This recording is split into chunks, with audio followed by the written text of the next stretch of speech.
In the north, they thought they knew all there was to know of war. Until the War of the Rift. While the Southern King hid, warm in his keep, the Darkwings cut their bloody trail from frozen north to winter's edge. Alone, the Warden and his small garrison turned their whiskers to the icy wind. At the end of hope, in a last barrage, they wiped Batkind from the land and memory. With no sign of the Darkwings' return, in time, few believed them little more than a fairy's tale. But at Mount Cauldron, time had been all they needed. An old enemy claws free of their icy tomb and hungers for vengeance. But not all is lost. King Rattus brings north a cause for hope. A bastard prince, placed in the paws of the Warden of the Wastes to raise as his own. A secret of blood never to be told. Now, fate calls for a hero in a murderous screech, and one young rat will answer.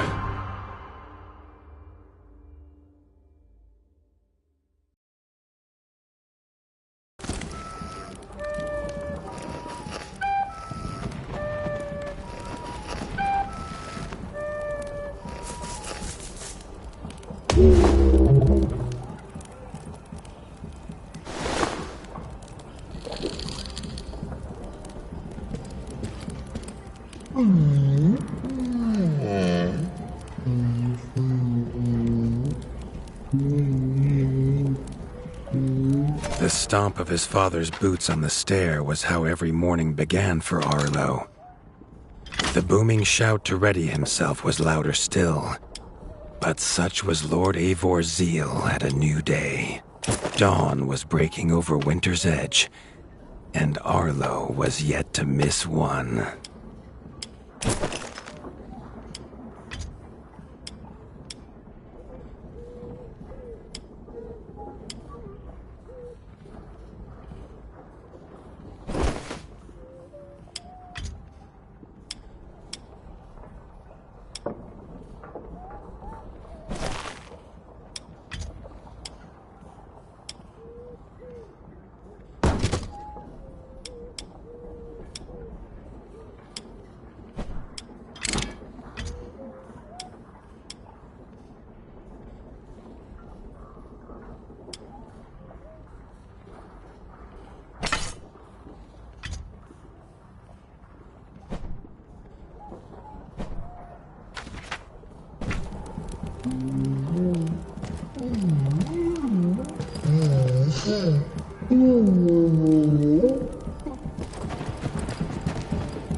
The castle echoed with the horns of the returning hunters, bringing their night's bounty. Arlo's little heart quickened to hear it. The only thrill to be found inside the high walls was a hunter's tales of what lay beyond them. Arlo tells himself it's a good life here in Winter's Edge. The bustling of contented rat folk, the crisp mountain air, and without the endless scourge of frogs the southerners suffer. Why should he want for more? Arlo has no memory of his mother, but Hilda's food was a true taste of maternal kindness. With the right ingredients, she would make meals nourishing to body and soul. Tiki's shop was perhaps Arlo's favorite, as the shopkeeper had wares from far and wide. But getting him to part with his curiosities was never easy. There was no time for tales of the hunt today. Lord Eivor was already dividing what was an excellent haul, happy to see his people provided for. Arlo longed only to join the hunt, to see the ratdom or even the lands beyond.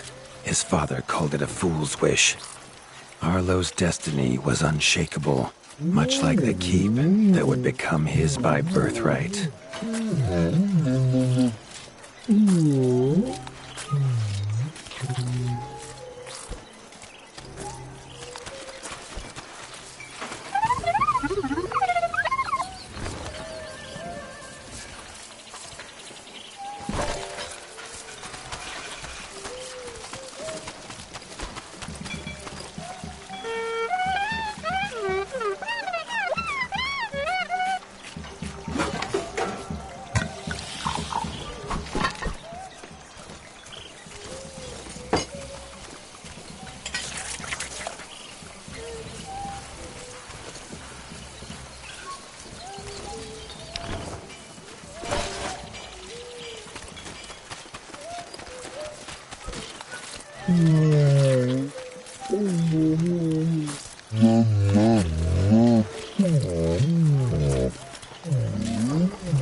Chief Mason Leaf was the rat Arlo most admired.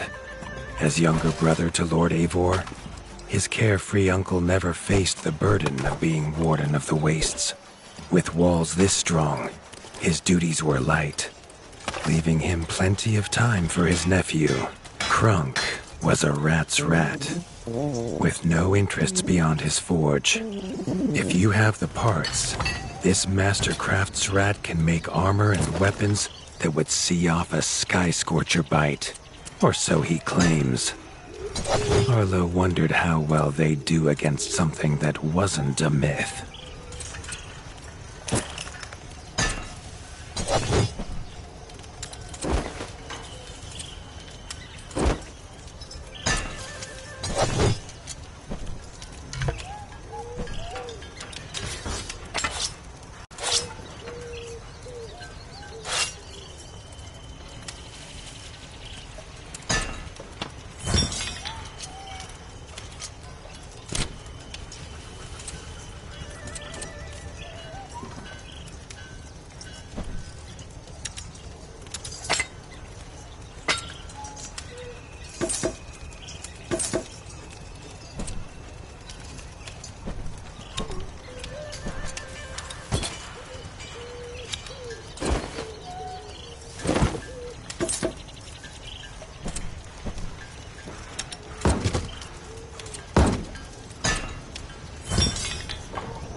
The hunters had brought unwelcome news.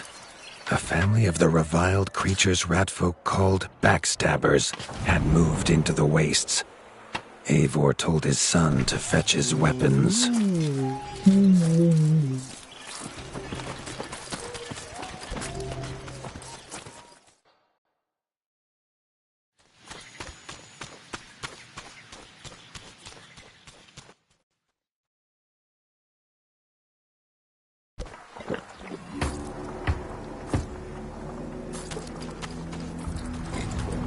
His father had no explanation for suddenly taking Arlo on a hunt.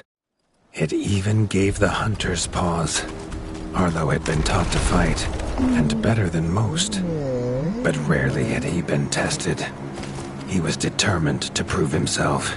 The rugged terrain of the outskirts could have taken all day to traverse, but Arlo's trusty grappling hook allowed him to swing between its many crevices.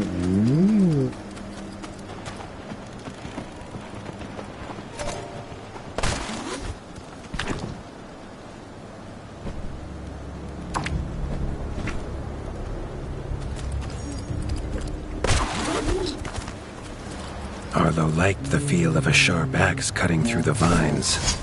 The wilds were part of his home, and nothing in them would frighten him.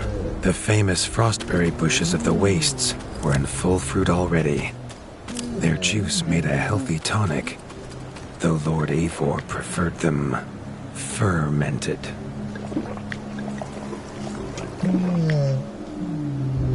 His father was a sturdy rat, built for strength, not speed. So Arlo found it curious that he challenge him to a race. The prospect of the hunt had filled Lord Eivor with a vigor that his son had not seen in years, or at least since breakfast.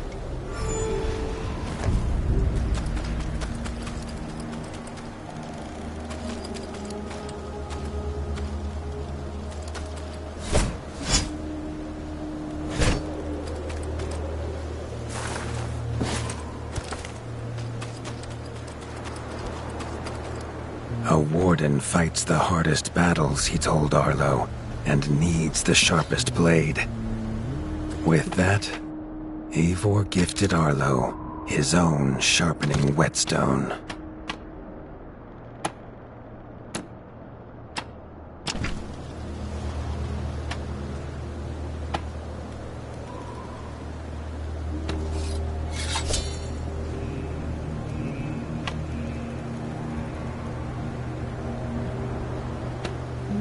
Whether these beasts were named for their spines, or for some past unforgivable deed, no rat knew.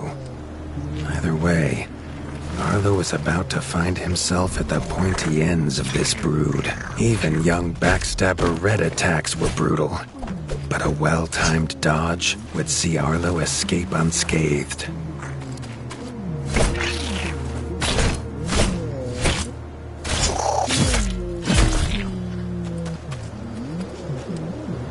This backstabber lived up to its name with its deadly white attack, but Arlo's shield could block the deadly spikes.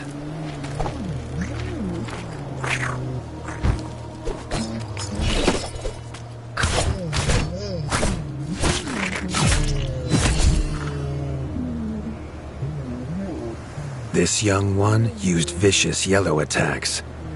Arlo had to time his parries perfectly.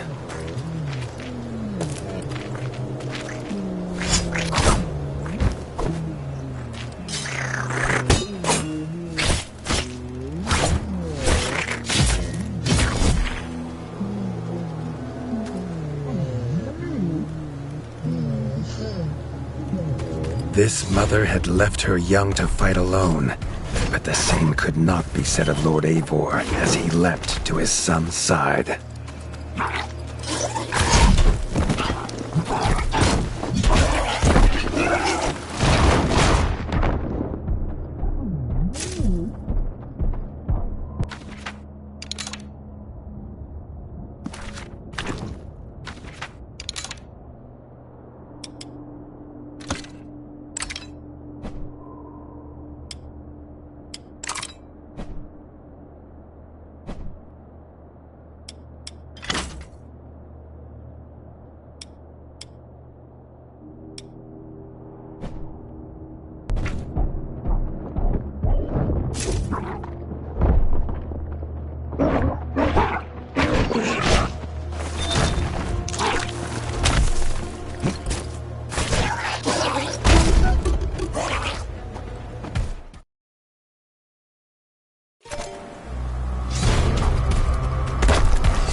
was Lord Eivor's mighty blade that took her head, but the fight was won together.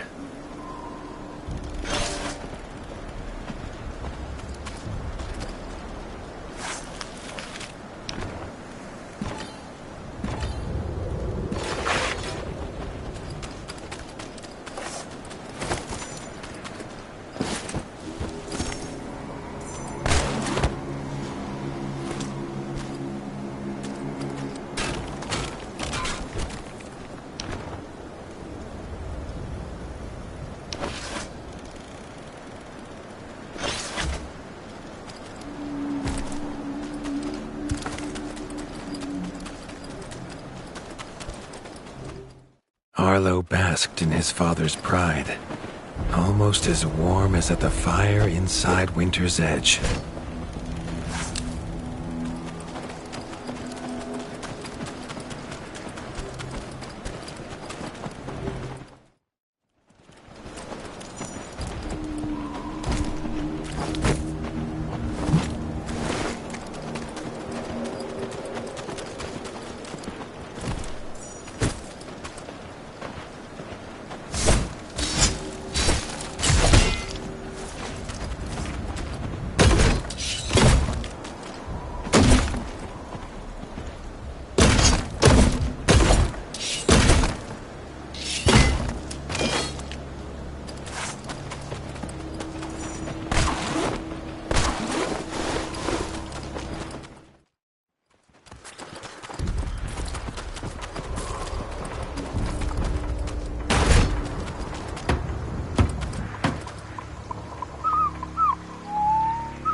Triumphant and keen to tell the tale of his son's victories, Lord Eivor set to a night of drinking with the elders.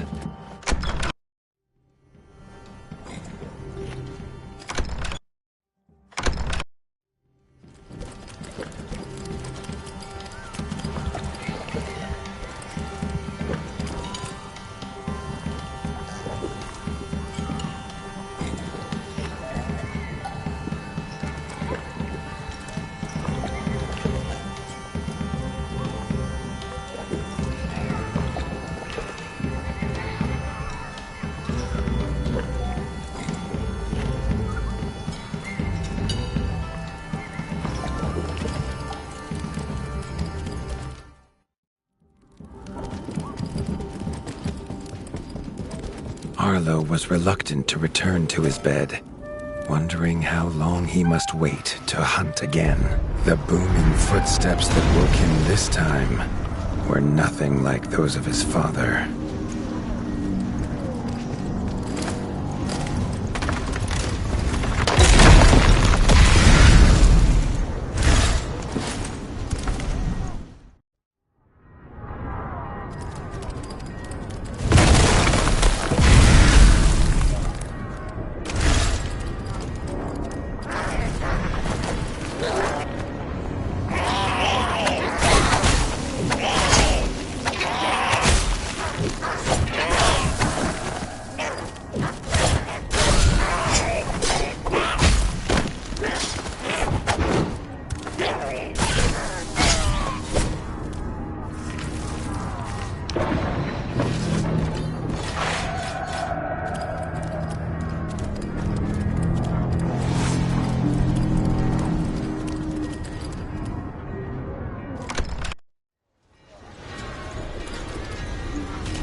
Found his father.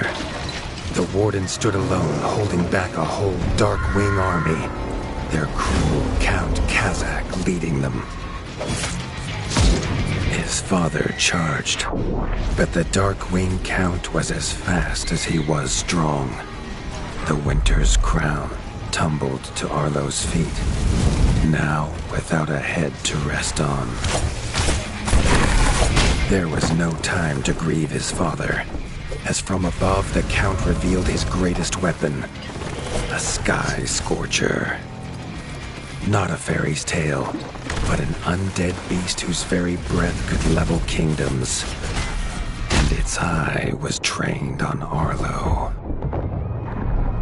All that came next was a fog of bloodlust, snapping jaws, and the beating of leathery wings. But there could be no victory. Arlo awoke, groggy and warm to his father's shouts. Only he wasn't in bed. The warmth was from the fire that had engulfed Winter's Edge, and the shouts were his uncle's. The only other survivor of the Darkwing attack, Leaf was bruised and his hind paws barely steady. He'd seen villagers flee to the outskirts. Arlo knew it was up to him to make them safe.